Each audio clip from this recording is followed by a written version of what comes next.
Mix Risk, ed è stato condotto, appunto, è stato pubblicato sulla rivista Science. Con questo lasciamo Avvenire, andiamo in pausa, ci ascoltiamo poi il primo brano musicale. Il Papa ha detto ai sacerdoti: occorre più preghiera. Stai ascoltando Radio Libertà. la tua voce libera, senza filtri né censura. La tua radio. Stai ascoltando Radio Libertà, la tua voce libera, senza filtri né censure. La tua radio.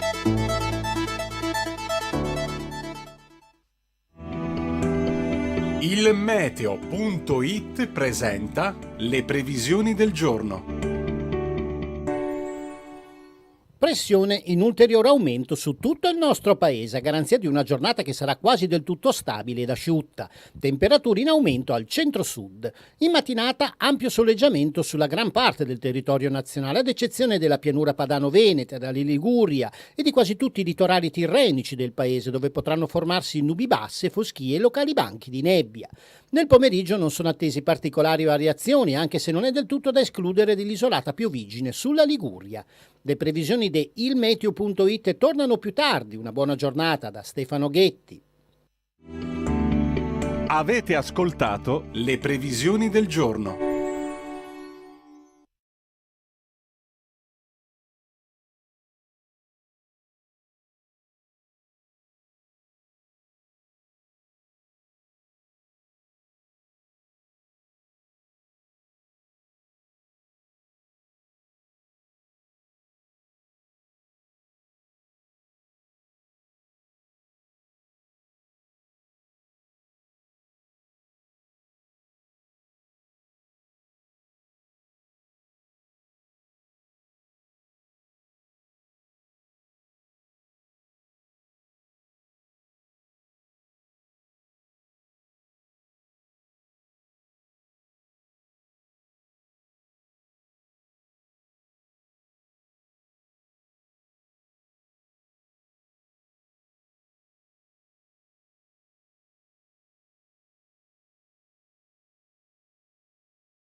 Ma che meravigliosa, stupenda chicca abbiamo proposto alle ascoltatrici e agli ascoltatori di Radio Libertà. Una cosa meravigliosa che io sono strasicuro che il 99,9% periodico di voi non abbia mai ascoltato l'ouverture del primo musical afroamericano che debuttò a Broadway proprio oggi, il 18 febbraio del 1903. Si intitolava In Dahomey.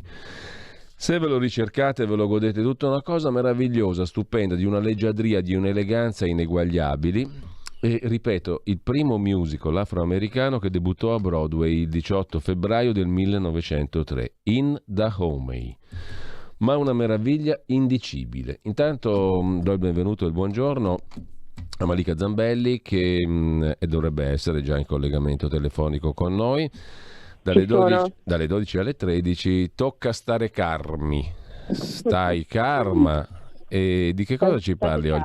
Ho saputo che ti sei convertita al materialismo storico. Hai letto Marx, hai deciso che lo spirito non esiste. Esatto. Esiste. Non esiste lo spirito, è una bufala, è un'invenzione per distrarre il popolo, per rincoglionirlo. Ed esiste solo casomai, se parliamo di spirito, esiste soltanto in forma di senso dell'umorismo, quello sì, una battuta di spirito la possiamo ammettere, tutto il resto è una fesseria, una fola per il popolo bue. Prego Malika. È una sola e quindi oggi appunto cercherò di smontare tutto ciò che ho detto fino ad oggi in Karma, ma non avrò ospiti perché nessuno ha accettato appunto di fare questa puntata insieme a me, quindi io cercherò, forse con te Giulio, se vuoi restare. Possiamo smontare in un'ora tutto quello che ho raccontato nelle puntate precedenti, va bene? Ebbene sì, vi ho raccontato un sacco di fregnacce e oggi ve lo confermo, giusto?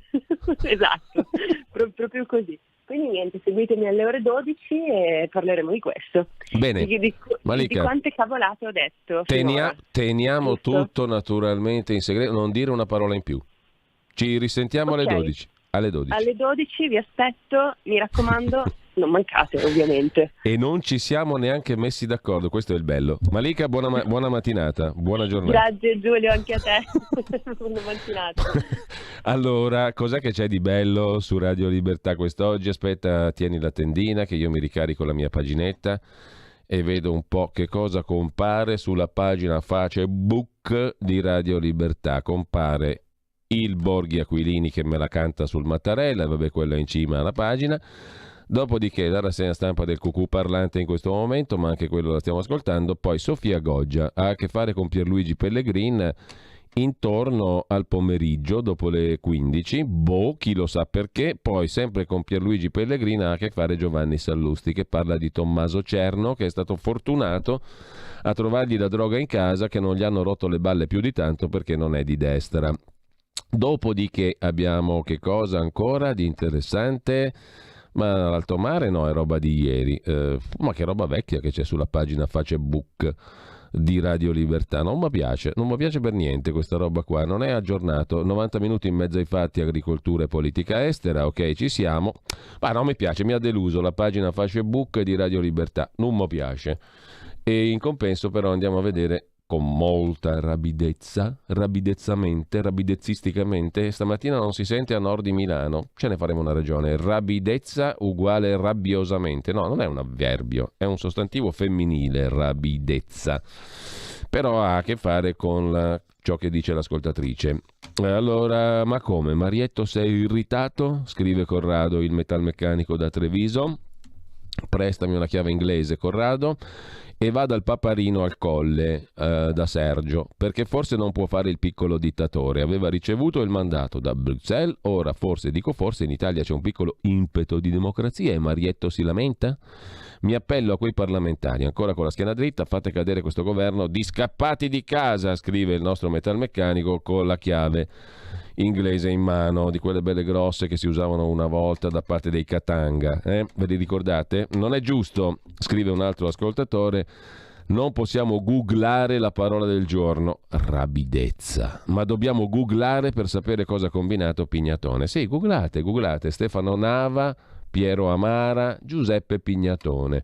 Enrico da Parma, un caro saluto a tutti quelli che ci consentono di ascoltare Radio Libertà e gli ascoltatori. Ragazzi, firmate, sottoscrivete, abbonatevi, donate, po' sotto ragazzi, perché il 22 è un anno interessante, siate della partita, ve lo dico con tutta amicizia, dopo 25 anni uno potrà parlare in franchezza, in schiettezza, in amicizia, sì, credetemi, ci metto la facciazza mia che vale niente per carità, però fatelo. Comunque, al di là di questo, un altro ascoltatore scrive: senza eutanasia, cannabis, responsabilità diretta dei magistrati, referendum più trainanti, addio quorum.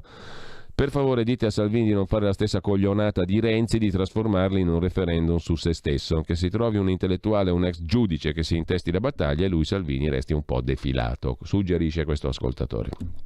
A proposito di niente, c'è un altro messaggio. Buongiorno, a proposito della protesta degli studenti di Roma. La ragazza intervistata ha sostenuto che fare la prostituta è un lavoro dignitoso o giù di lì. Forse qualcosina di ragione la prof ce l'ha, scrive Giovanni.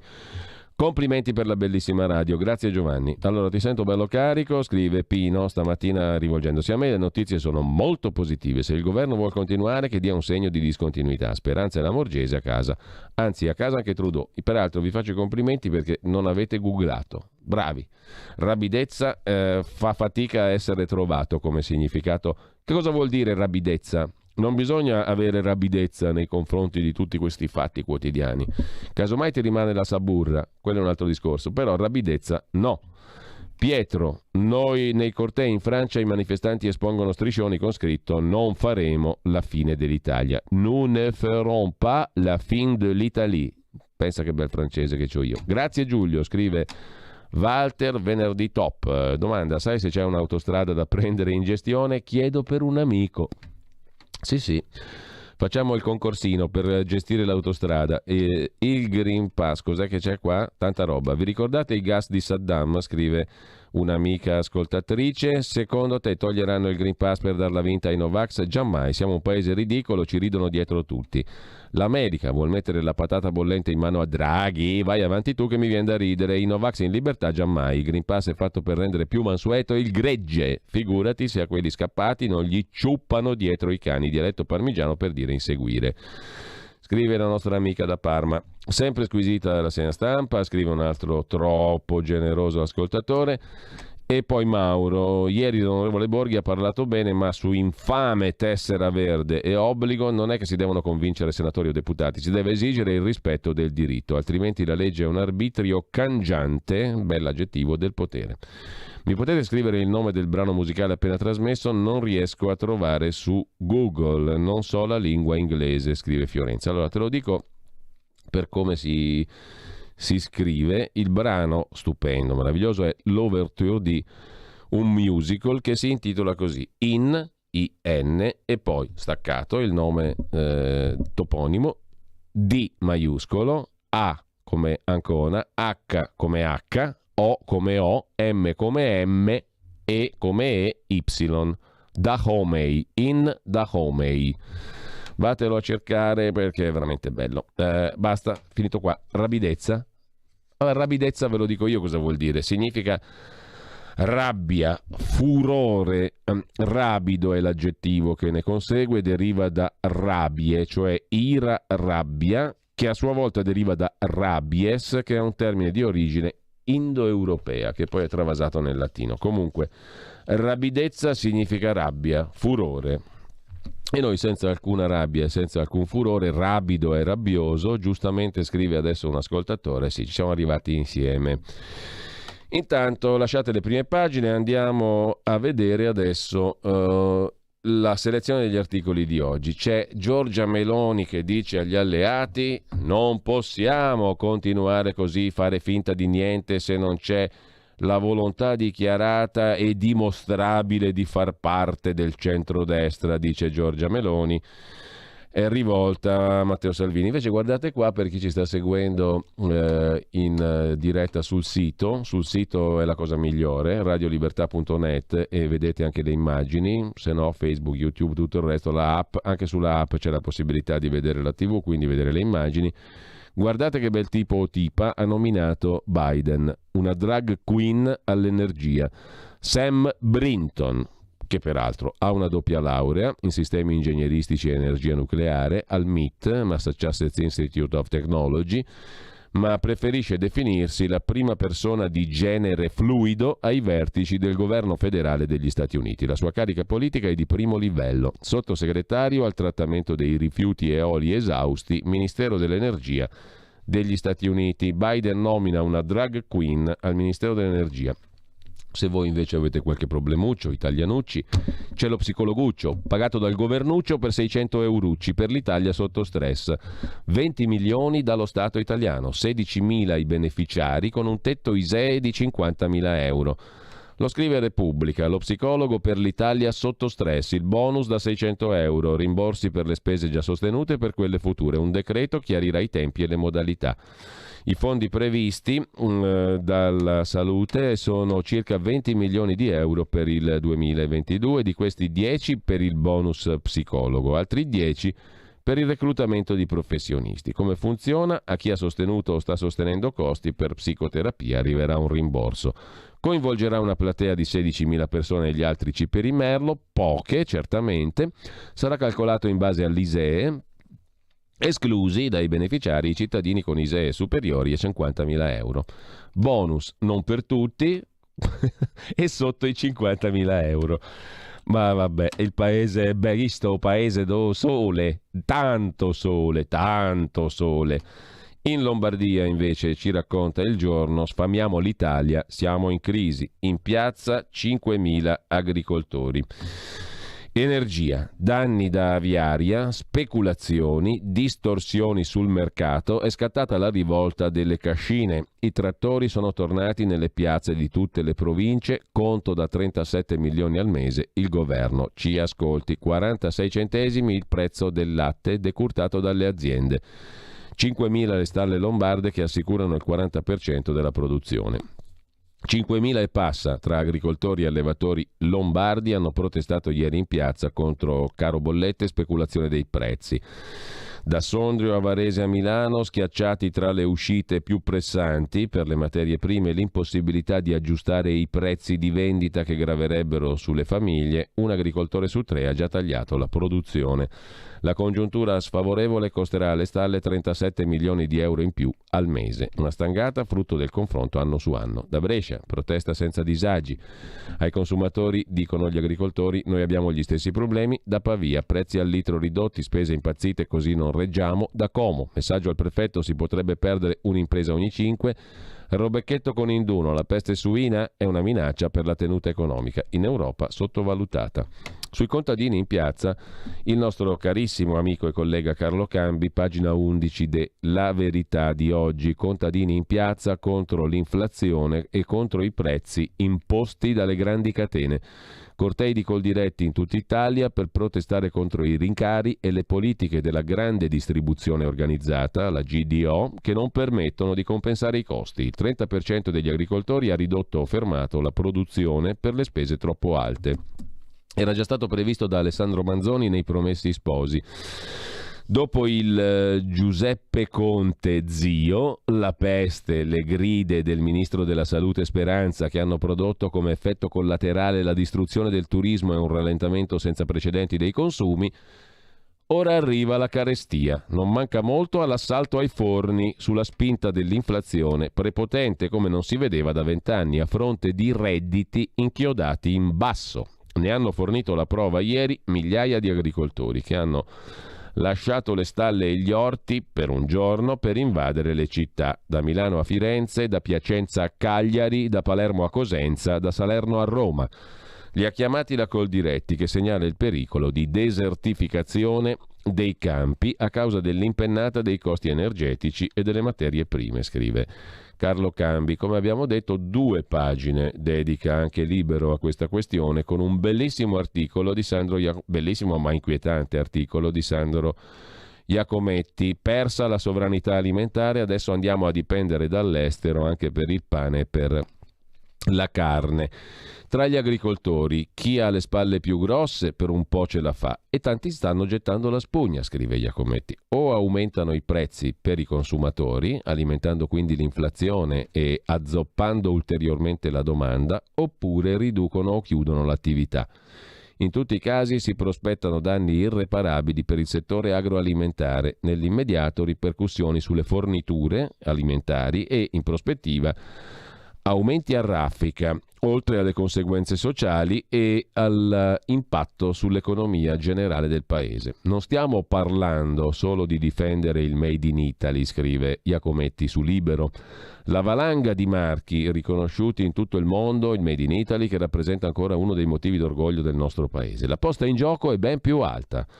Anche senza tirare in ballo parmigiano, olio extravergine, pomodori Pachino, va ricordato che l'agroalimentare italiano è un comparto che con un giro d'affari di 522 miliardi di euro costituisce il 15% del PIL italiano e il valore aggiunto è il più alto d'Europa. Un primato ottenuto malgrado 1000 sgambetti regolatori che arrivano da Bruxelles e malgrado la guerra commerciale condotta dai mercati emergenti, che negli ultimi anni hanno rosicchiato quote di produzione. Per avere un'idea, già oggi importiamo il 64% del grano che ci serve per il pane, il 44% di quello che usiamo per produrre la pasta, il 49% della carne bovina e il 73% della soia, fondamentale per l'alimentazione degli animali d'allevamento. Cosa succederà se il governo non interviene per difendere la filiera produttiva e della bufera energetica? È abbastanza prevedibile. Esattamente quel che è successo col gas. Nel nome di non si sa quale principio, la nostra produzione è scesa da 20 miliardi di metri cubi a 3. Allo stesso modo diminuirà la quota di mercato della produzione agroalimentare italiana. Aumenterà quella estera, il che significa perdere la sovranità alimentare e rassegnarsi all'idea che dopo i combustibili saremo dipendenti dalle forniture straniere che hanno altri standard qualitativi e oltre che ambientali e sociali anche per il cibo. Così invece di essere preoccupati di non tenere più acceso il frigorifero avremo il timore di non avere più nulla da metterci dentro, scrive Sandro Iacometti, eccellente giornalista economico che su Libero la canta sempre molto chiara, forse troppo chiara. Comunque lasciamo Libero, andiamo a vedere anche La Stampa. Sulla Stampa un reportage da Sassuolo, Modena, di Francesco Moscatelli. Anche qui l'incubo energia sta affossando il settore della ceramica, costretti a investire fuori dall'Italia, dicono i produttori di Sassuolo, il distretto più colpito dalla corsa dei prezzi, un modello di innovazione, ma ora 100 industrie stanno lavorando in perdita. 6,1 i miliardi di euro di fatturato del distretto della ceramica di Sassuolo, Modena, 5 miliardi sono di esportazioni. Giovanni Savorani, presidente Confindustria Ceramica, dice la parola che gira di più è speriamo. Come si sa, chi visse sperando. Una cosa che non c'entra nulla col fare impresa, dice Savorani. Massimo Muratori, segretario Femca CISL dell'Emilia Centrale. Qualche fabbrica ha installato i primi forni ibridi a idrogeno, ma le rinnovabili non bastano. Giorgio Romani, presidente Gruppo Romani SPA, la prima cosa che faccio alla mattina non è guardare il portafoglio ordini, ma il prezzo del gas. Pagina 17 della Stampa di stamani. E a proposito di affari e di business, tutt'altro genere, ma una pagina interessantissima ce la pubblica oggi Il Giorno di Milano, i signori della droga che dicevano, intercettati per fortuna, prendiamoci tutti i boschi intorno a Milano. Milano, 20 arresti in una gang italo-albanese che voleva rifornire di eroina e cocaina tutta la regione, con le buone o con le cattive.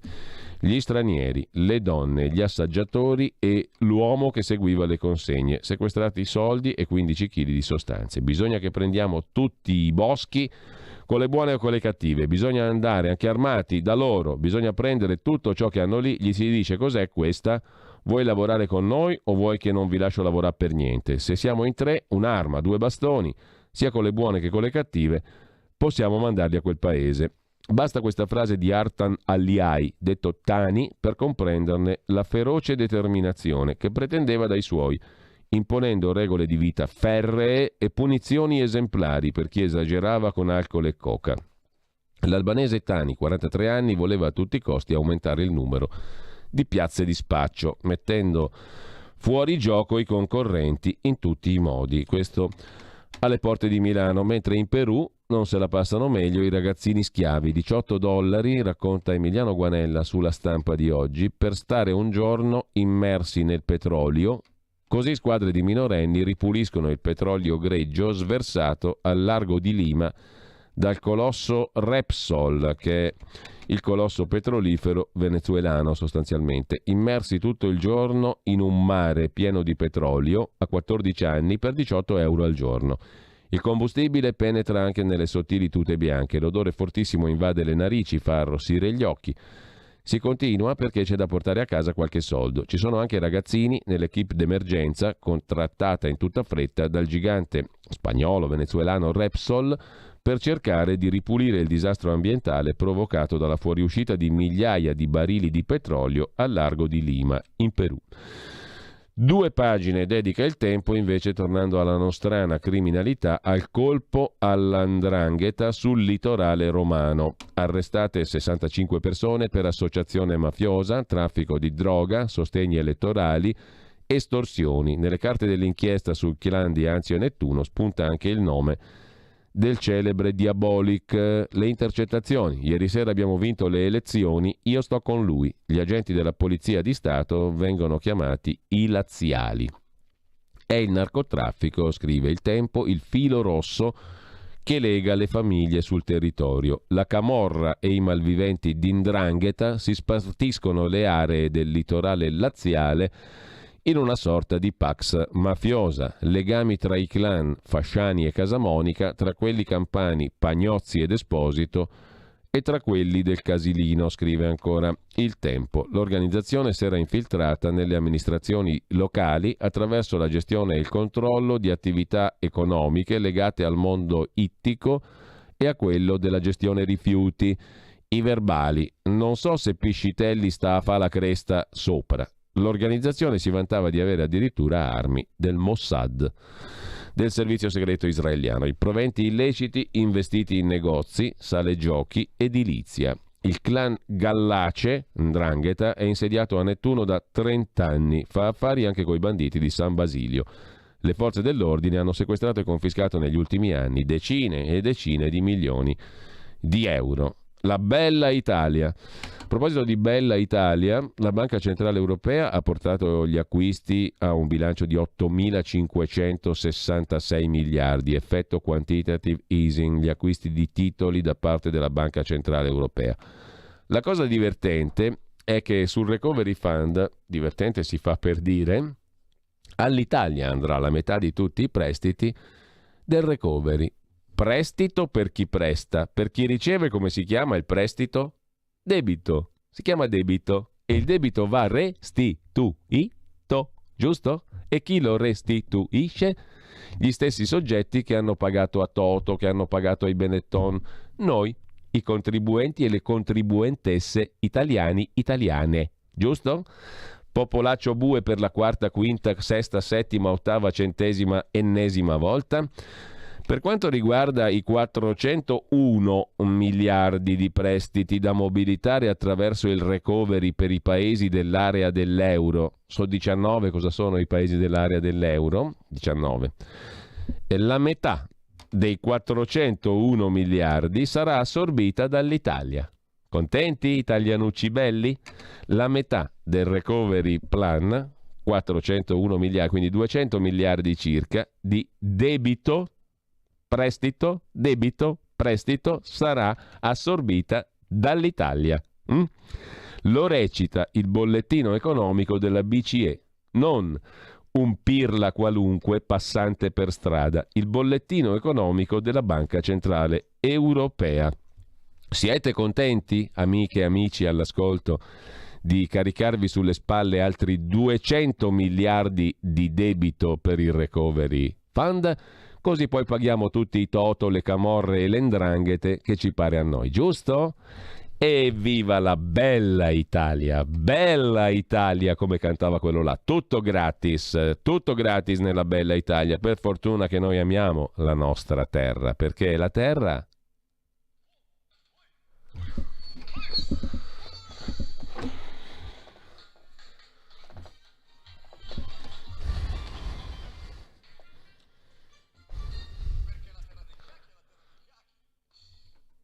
E questa è la terra che amo.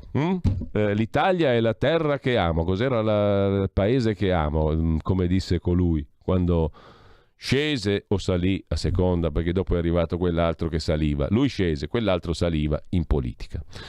Intanto Andrea Crisanti la racconta al giornale così, in un'intervista. Lo scienziato ordinario di microbiologia all'Università di Padova dice che le mascherine anche a scuola ormai non servono più. I Novax lasciamo perdere, scordiamoceli, via tutte le restrizioni, è arrivato il momento. Pensiamo a tutelare solo i fragili. È stata una decisione politica, purtroppo tardiva, l'obbligo di mascherina. Strategia, raggiunto il controllo della malattia grazie a vaccini e pass, dice Crisanti. Quante ne abbiamo oggi? Ne abbiamo 18, sì, forse, mi pare, 18 a febbraio 2022, 2 anni sono passati di quella roba qua. Mentre anche su Repubblica c'è lo studio di Science che dicevamo prima, a cui torniamo veramente seri. Il mix di veleni è una minaccia, i bimbi rischiano già nella pancia. L'allarme, per quanto concerne l'Italia, dell'IEO, l'Istituto Europeo di Oncologia, che insieme a tanti altri enti, università e centri di ricerca che abbiamo citato prima, fa parte di questo studio pubblicato su Science. Così plastiche e pesticidi entrano nel corpo con cibo e acqua e possono creare deficit pesanti per gli individui. Singolarmente non hanno un aspetto cattivo, ma se li metti insieme diventano molto pericolosi. A inchiodarli alle loro responsabilità un poderoso studio su Science guidato da scienziati italiani. Sostanze chimiche chiamate interferenti endocrini, bisfenoli, ftalati, PFAS e molte altre, dice Giuseppe Testa, coordinatore di questa ricerca. È la più ampia mai condotta su molecole estremamente pervasive presenti nella vita quotidiana di tutti noi, scrive anche Repubblica. Documentatevi su queste cose qua, perché sono alla fine cose molto importanti, molto più delle cazzate di cui spesso ci occupiamo. Sono sostanze estremamente pervasive, sono presenti nella vita di ogni giorno, entrano nel nostro organismo attraverso cibo, acqua, aria. Contro di esse abbiamo protezioni poche o nessuna, dice il professor Giuseppe Testa, che insegna biologia molecolare all'Università di Milano, è direttore del centro di neurogenomica allo Human Technopole, direttore del gruppo oncologia sperimentale all'Istituto Europeo di Oncologia, sempre di Milano. Tra i 4.000 interferenti endocrini che ci circondano, i ricercatori italiani e di vari paesi europei ne hanno presi in considerazione 15 rilevati nel sangue e nelle urine di 2.000 donne in gravidanza svedesi. Viste singolarmente, le sostanze rientrano tutte nei limiti di legge. Il problema è che nessuno prende in considerazione il loro effetto combinato. Messe tutte insieme, messi anzi tutti insieme, questi interferenti endocrini possono essere davvero molto pericolosi. Il primo effetto riguarda i figli delle 2.000 donne svedesi osservate. Il 10% di quelli nati dalle mamme con valori di interferenti endocrini più alti ha una probabilità, pensate, 3,3 volte più alta, cioè 3 volte,3 in più, è una probabilità enormemente più alta di soffrire di un problema dello sviluppo neurologico e del linguaggio. Il 10% di quelli nati da mamme con valori di questi interferenti più alti ha una probabilità 3,3 volte più alta di soffrire di un problema di sviluppo neurologico e del linguaggio rispetto al 10% con i valori più bassi. Il 54% dei neonati entra in contatto attraverso la placenta con concentrazioni pericolose e i bambini più esposti a 30 mesi usavano meno di 50 parole, indice di un ritardo significativo del linguaggio. I ricercatori milanesi sono poi andati avanti testando il mix di sostanze su organoidi cerebrali, parti di cervello in miniatura cresciuti in laboratorio, partendo da cellule staminali. Le sostanze sotto accusa interferiscono con la produzione di vari ormoni, fra cui la tiroide, influendo sullo sviluppo del cervello dei feti. Sono considerate concausa del ritardo dello sviluppo cognitivo e dell'autismo. Questo disturbo, che riguarda un nuovo nato su 70, spiega il professor Testa, ha una forte componente genetica. Negli esperimenti si è visto che gli interferenti endocrini influiscono anche sull'attività dei geni coinvolti nella malattia. Si sospetta quindi che le cause ambientali si intreccino a quelle genetiche. epigenetica si chiama la questione. Come difendersi? Impossibile a livello individuale, dice lo scienziato. Parliamo di sostanze chimiche onnipresenti, dalle plastiche che contengono acqua e cibo, alle vernici delle nostre case e diversi cosmetici. Con gli interferenti endocrini non c'è mascherina che tenga, dice il professor Testa. Dagli anni 60 queste sostanze vengono testate una a una sugli animali per fissare limiti di legge. Questo approccio, dice Science, non basta. Ciò che auspichiamo, spiega il professor Testa, è che la nostra ricerca, finanziata dalla Commissione europea, venga letta dai legislatori, saluti e baci, venga letta dai produttori, saluti e baci, e dai cittadini disposti a mobilitarsi. Leggetela, leggiamola tutti insieme. Noi abbiamo fatto la nostra parte, ora tocca agli altri attori della società fare la loro. A questo punto torniamo alla politica politicante. Porca miseria, quanti articoli ci sono da citare. Va bene, andiamo velocissimi. Massimo Cacciari, che dice: questo sistema politico è morto, lo dice alla Stampa, i partiti non servono a niente. Così, in questo modo, folle il no alla cannabis, sul fine vita nessuno può ergersi a giudice di un altro, non ci sono poteri neutri, Amato, presidente Corte Costituzionale, è un politico. Senza Mattarella, Draghi faceva saltare il banco. I partiti battono i pugni sul tavolo, ma non vogliono andare a votare, quindi avanti così. Di fatto, dice Cacciari, la Democrazia Cristiana governa tutto, un capolavoro se avessero eletto Casini al Colle. La conversazione è molto lunga, io ve la cito, Andrea Malaguti intervista Cacciari, ma dobbiamo andare a citare tanti altri articoli, per cui c'è il risico delle nomine sempre sulla Stampa e ti spunta anche il figlio di Mattarella, papà. Avete googlato anche quello? Alfio Caruso, Sergio Mattarella, Bernardo Mattarella, libro Mafia, fate così: Sergio Caruso, Alfio Caruso, Sergio Mattarella, Bernardo Mattarella, libro Mafia. Il risico delle nomine invece se ne occupa oggi la Stampa.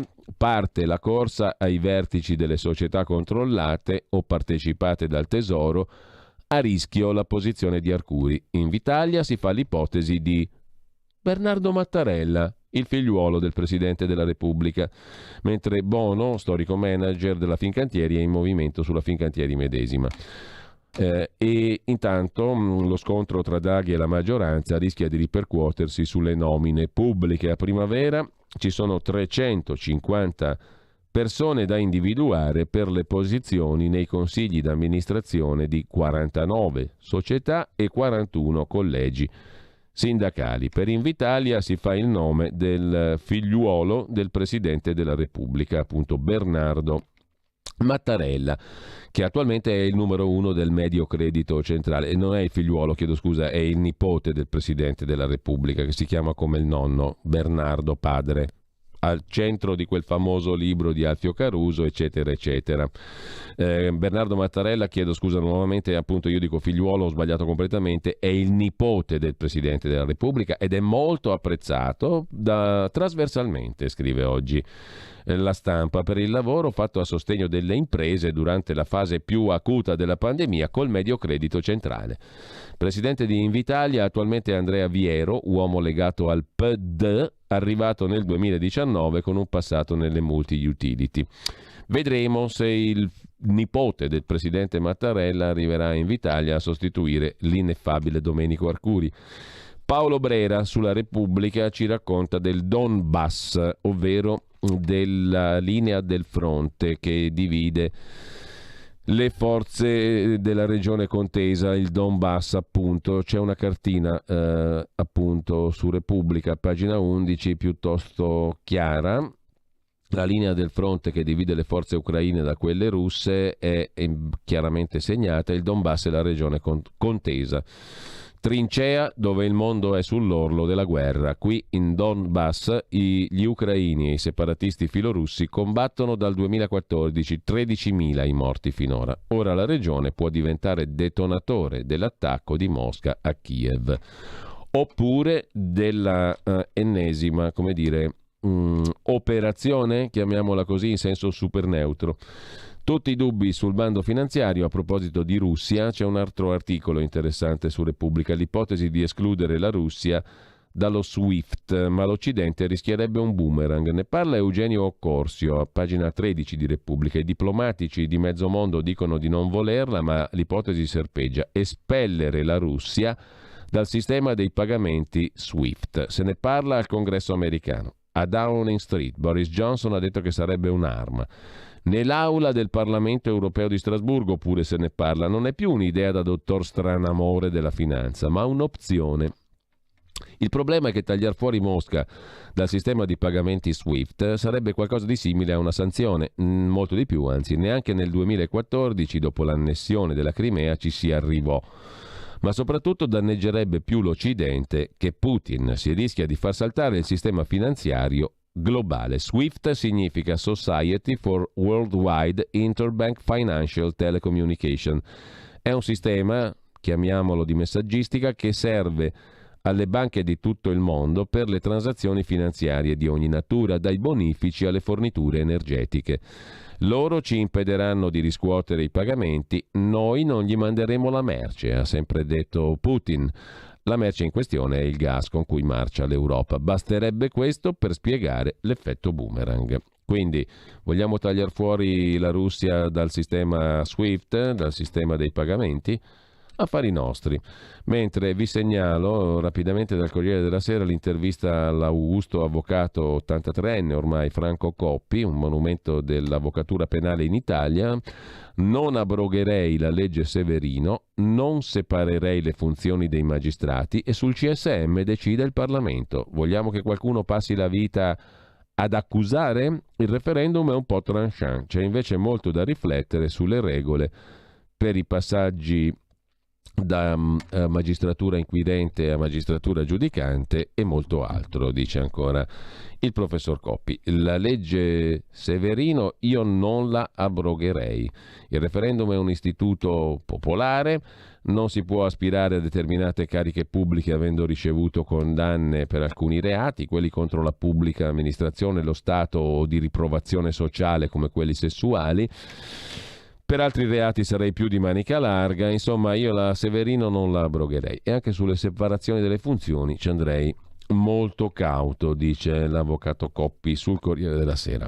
Mentre vi segnalo su Italia Oggi Serena Ganacavallo che si occupa della Corte Costituzionale che col suo recente pronunciamento sulla non responsabilità dei magistrati, come sapete la Corte ha escluso il referendum sulla responsabilità diretta dei magistrati. Il recentissimo pronunciamento in questo senso della Corte pone qualche problema e qualche dubbio amletico. Si tratta di capire se i magistrati rientrino o no nella categoria funzionari e dipendenti dello Stato. Esempio ipotetico: se un medico dipendente di un pubblico ospedale commette un errore a danno di un paziente, ne risponde lui o ne risponde lo Stato? Sappiamo dalle cronache che in genere a essere portato in un'aula di tribunale penale o civile è il medico, eventualmente la struttura sanitaria. Abbiamo cronache giudiziarie di inchieste su pubblici ufficiali, carabinieri, portati in tribunale e giudicati colpevoli, condannati. Possibile che successivamente sia stato chiesto o concesso un risarcimento anche da parte dello Stato, ma la responsabilità resta personale per tutti, ma come la Suprema Corte ha stabilito, non per i magistrati. Eppure, a meno che non sia stato abrogato, esiste nel sommo testo di cui la Corte Costituzionale è custode un articolo 28 della Costituzione che recita: i funzionari e i dipendenti dello Stato e degli enti pubblici sono direttamente responsabili, secondo le leggi, degli atti compiuti in violazione di diritti. In tali casi la responsabilità civile si estende allo Stato e agli enti pubblici. Se ne deduce, conclude l'amica sempre ottima e puntuale Serena Ganacavallo, che al sopra riportato articolo la Corte Costituzionale ha sancito, anche se non ne ha titolo, che si aggiunga la frase tutti tranne i magistrati. A breve sarà diffusa la ristampa del testo della Costituzione italiana. Bravissima, applausi a Serena Gannacavallo. Domenico Cacopardo su Italia Oggi riflette sul CSM, è un organo di assoluzione. Il Consiglio Superiore della Magistratura ha sempre mancato alla sua funzione giudicante. I magistrati sanzionati sono pochi, troppi i prosciolti. I referendum potrebbero smuovere le acque ferme. La permanente osmosi tra magistratura inquirente, PM e giudici, in caso di vittoria del sì, potrebbe essere impedita. Mai avrei creduto che Paola Severino, difensore di Caltagirone e Eni, potesse assumere il ruolo che Marat ebbe nella rivoluzione francese. In Italia 1/3 dei carcerati in attesa di giudizio. La vittoria del sì su questo punto potrebbe avere effetti salutari per la giustizia penale, scrive Cacopardo. Mentre Tino Oldani, sempre su Italia Oggi, si occupa del blocco dei fondi europei per Polonia e Ungheria. Un bel colpo contro i due paesi. La sentenza colpisce due paesi non allineati. Vince il pensiero unico, il Soviet made in Bruxelles. Punire con sanzioni economiche la Polonia, il paese dell'est più duro contro Putin su Ucraina e gas, sarebbe anche un autogol politico per Bruxelles. E vi segnalo ancora da Italia Oggi Carlo Valentini, la guerriglia degli ombrelloni, i balneari che insorgono contro la decisione del governo di mettere a gara le concessioni, mentre a Rimini propongono che il salvataggio diventi pubblico, come ci ha scritto ieri un ascoltatore, intervenga lo Stato. È vero che la situazione degli arenili necessita di interventi e di una sorta di inaccettabile diritto dinastico alla gestione, però insomma ci sono anche i risvolti negativi di questa riforma delle concessioni, mentre su Italia Oggi c'è un altro pezzo da segnalare sul caro prezzi e sulle chiavi riconsegnate da alcune aziende al comune. È accaduto in Sardegna, costi in aumento, protestano gli allevatori di Arborea Oristano, trattori fermi, stalle chiuse, le chiavi le aziende le hanno ridate al comune, le imprese rischiano di non ripartire più. Mentre c'è una notizia interessante per Mamma Rai, fuori i partiti dicono tutti, ma dentro il duo dei VIP, Veltroni e l'ex magistrato e deputato del PDS-PD Carofiglio. Il fondatore del PD Veltroni e l'ex senatore PD Carofiglio avranno programmi in Rai, ma pensa un po', programmi per i due intellettuali PD. Il duo VIP Veltroni-Carofiglio sbarca in Rai. Di tutto di più, mentre sempre dal primo piano, ma del Corriere della Sera, c'è un pezzo sulla questione che abbiamo già visto, l''ndrangheta tra Anzio e Nettuno. A me l'appalto o faccio un macello. Ben 65 gli arresti, politici e imprenditori reclutati dai boss, una succursale mafiosa che cresce nell'ombra. A Cremona invece c'è il caso del cliente buttato giù dal taxi e il tassista intercettato che diceva è grave, perfetto, così non parla. Spinse giù un 27enne che entrò in coma per una lite da 10 euro. Mentre un paginone è dedicato, come dicevamo dalla Stampa di Torino, a Erika Di Nardo. 21 anni dopo il delitto di Novi Ligure, Erika e Omar ha cambiato città, ha trovato l'amore, oggi lavora in un'azienda vinicola del Garda, il padre non l'ha mai abbandonata, oggi ha 37 anni, non ha figlie e da quando ha finito di scontare la pena vive con un musicista 47enne. E invece per la cronaca di Milano abbiamo un focus su Trenord, atti vandalici in aumento nelle ferrovie regionali, l'anno scorso danni per 8 milioni di euro, ma le opposizioni attaccano Trenord e l'assessore Terzi, ci vuole una riorganizzazione. Mentre vi segnalo anche dal treno alla nave un articolo di Benedetto Ferrara sul Caffè, il dorso di cultura, spettacoli e società del Quotidiano Nazionale, sull'Andrea Doria. 25 luglio del 56. La nave Andrea Doria speronata e affondata dal mercantile svedese Stockholm al largo della costa di Nantucket negli Stati Uniti, famosa per il Moby Dick di Melville, in uno dei più famosi disastri marittimi della storia. 1706 passeggeri, 46 perdono la vita, 5 le vittime dello Stockholm. Il signor Italo ha 101 anni, è un superstite e si ricorda ancora gli incubi di quella notte. Fui sbalzato dal letto, rivedo un bimbo buttato dalla nave nella speranza di una scialuppa, racconta il signor Italo Pierattoni al Quotidiano Nazionale, Giorno Nazione, Resto del Carlino. Sul Quotidiano Nazionale c'è anche la storia di un personaggio, un truffatore seriale che però se le inventava incredibilmente complesse. Finto agente segreto, amico di Salvini, del Vaticano, insomma un personaggio incredibile che ha fatto su un sacco di persone, compresi poliziotti e esponenti delle forze dell'ordine. Le foto dell'oro, i badge del Vaticano, un imprenditore non ci è caduto e è riuscito a smascherarlo. Qui siamo nel milanese per questo tizio. Con ciò dovremmo essere già addirittura d'arrivo per il nostro Qui Parlamento. Soltanto una piccola pausa musicale, giusto per risistemare il nostro quadro del computer, e poi apriamo la nostra parentesi come tutti i giorni in collaborazione con il gruppo della Lega alla Camera per il Qui Parlamento. Il secondo brano musicale lo ascoltiamo brevissimamente adesso. Tra poco di nuovo in onda.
Qui Parlamento.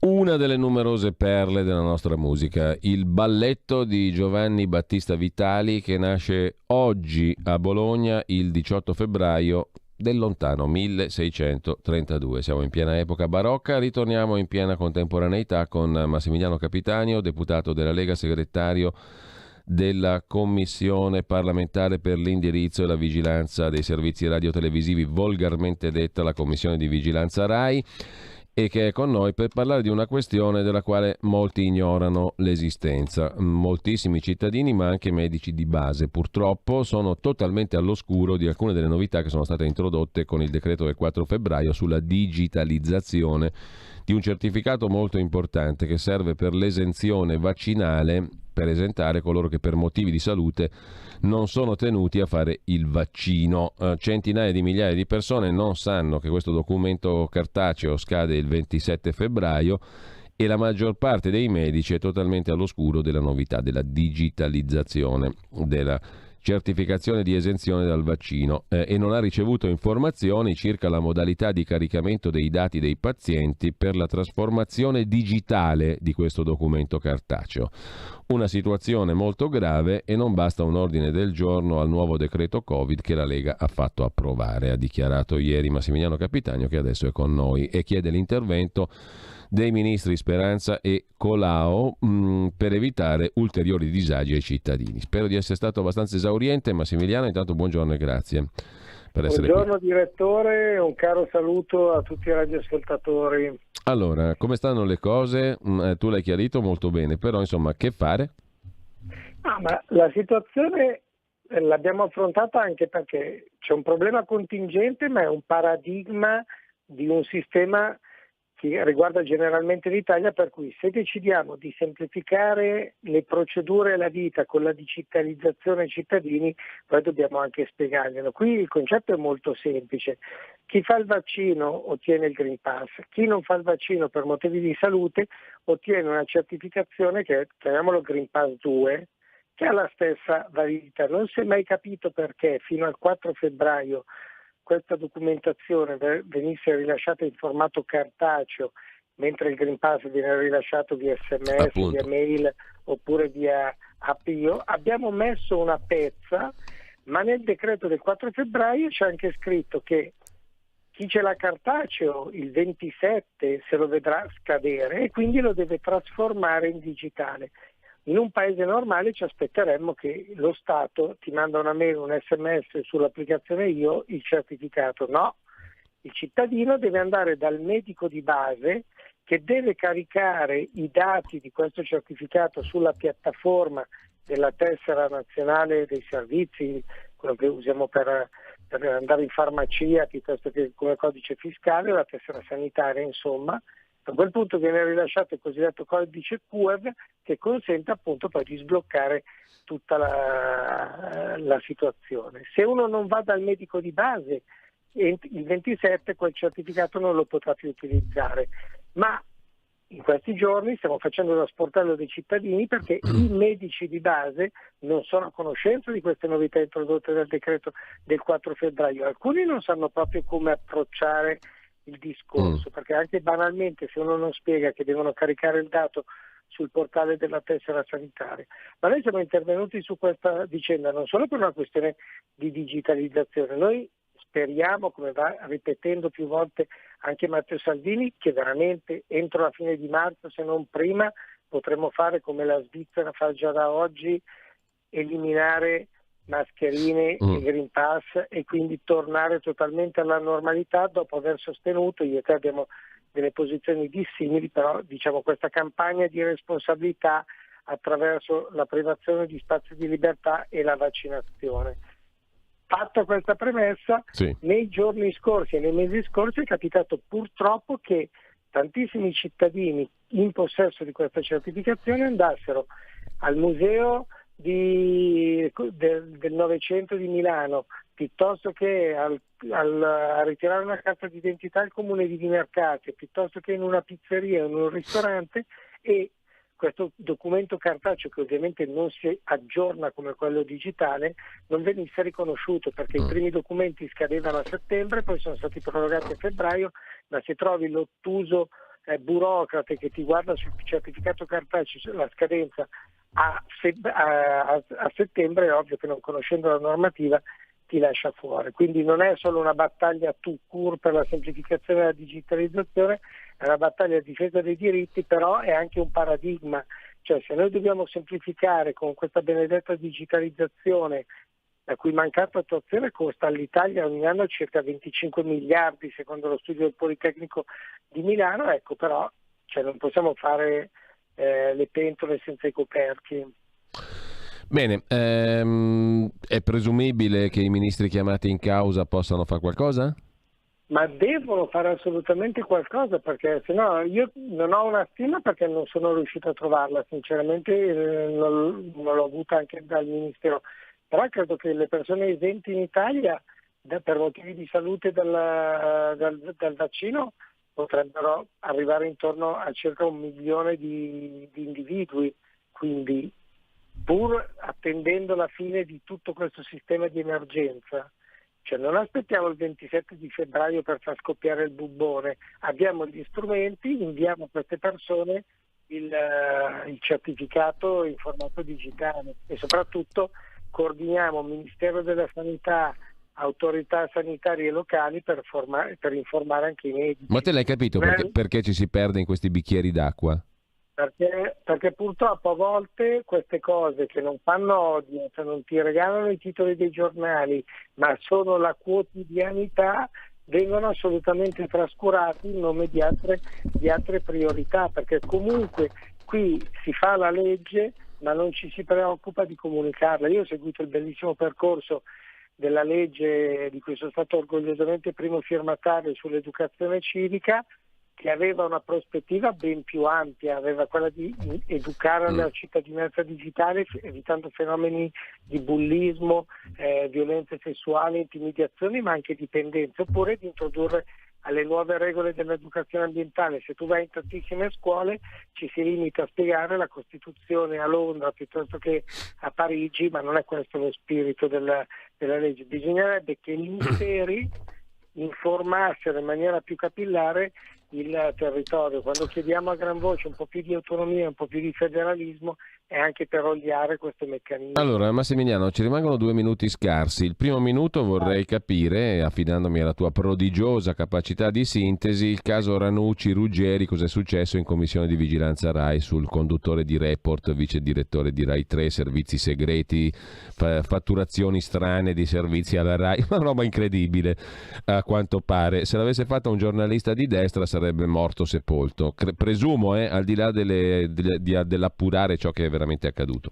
Secondo, mi pare che sia il caso di festeggiare per l'altro minuto restante l'arrivo in RAI di Walter Veltroni, che condurrà una trasmissione televisiva su RAI 3 insieme a un altro lui fondatore del PD, un altro ex senatore del PD, Gianrico Carofiglio, magistrato oltretutto, farà il suo debutto sempre su RAI 3 a partire da maggio. Ne parla oggi il Fatto Quotidiano. Io sono molto felice. Veltroni, tra l'altro, ebbe un padre che prima cantava il fascismo, poi cantava qualcos'altro, ma sempre alla RAI anche lui. Giusto per fare un po' di ricami leggeri su questa questione. Io sono molto felice di questi, come non abbonato RAI, sono molto contento che chi paga l'abbonamento possa, diciamo così, chi paga il canone possa godere di queste 2 nuove trasmissioni. Tu che ne dici? Allora, sarò sintetico come mi hai chiesto. Allora, diciamo che Report sta attraversando un periodo non semplice e chiediamo comunque di sviluppare tutti gli strumenti in RAI per fare chiarezza anche a tutela invece di alcuni bravi giornalisti e di alcuni bei servizi che vengono fatti nella trasmissione.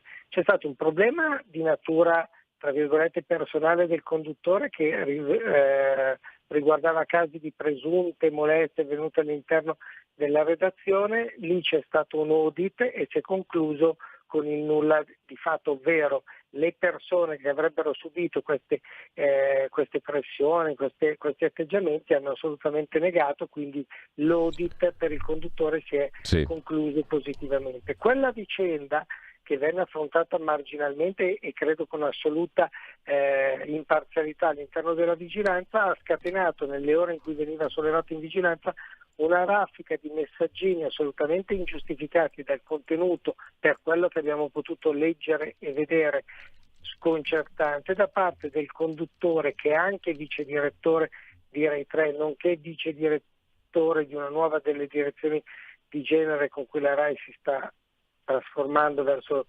il concetto di piattaforma alla Netflix, per capire.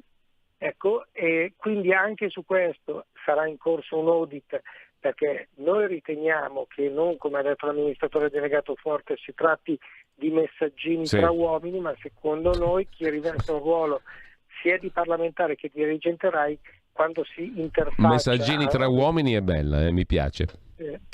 Sì, io ricordo che noi come parlamentari non siamo liberi neanche di scegliere il bagno in cui andare a fare i nostri bisogni in un ristorante, per non destare sospetti sull'ambiente che frequentiamo, sulle persone che frequentiamo. Quindi direi che anche un dirigente RAI perlomeno non dovrebbe usare quei messaggi. Ricordiamo che quello più soft insinuava dei reati sessuali a causa su Berlusconi. E il terzo ordine di problemi che ha avuto Report è il fatto che il Riformista abbia riportato a galla la vecchia vicenda del contrasto con l'ex sindaco della Lega di Verona Tosi, quindi per cui Report avrebbe acquistato dei filmati di dubbia provenienza, ma non fatturando quei filmati, ma fatturando delle finte cassette, quindi con un giro di fondi che non credo siano neri come hanno scritto alcuni giornali, sono dei fondi che però sono gestiti in maniera assolutamente anomala e non trasparente. Questo si lega anche a un'inchiesta che ha coinvolto un altro dirigente del settore appalti della RAI, di cui si può leggere proprio in questi giorni, in queste ore su tutti i giornali, proprio per un giro di mazzette, fondi distorti e anche regali, diciamo, molto vicini alle tangenti. Comunque vi divertite in commissione, dai, di la verità.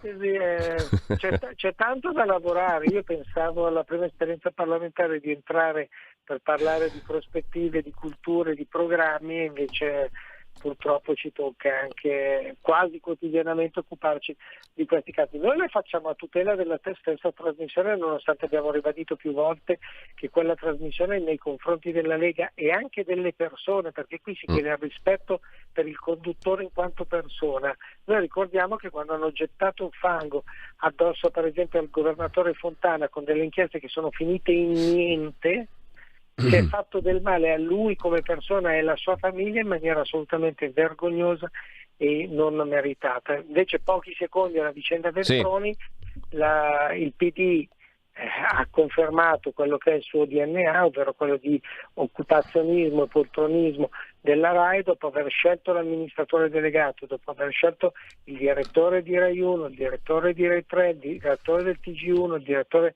del TG3 più alcuni spazi nelle radio e così via. Ovviamente va avanti in questa battaglia. Noi stiamo facendo di tutto e di più. Poi io non voglio entrare nelle qualità giornalistiche di Veltroni o del padre, dico solo che se decidiamo che quella è la linea, allora bisogna controbilanciare in nome del pluralismo, perché anche sulla presenza di Veltroni e di Carofiglio faremo sicuramente un esposto all'Agcom, perché non ci risulta che tutto questo squilibrio garantisca un pluralismo all'interno della TV di Stato pagata da tutti i contribuenti. Vogliamo una trasmissione anche per Roberto Calderoli. Grazie a Massimiliano Capitanio. Grazie a te, direttore, buon lavoro a tutti. Qui Parlamento.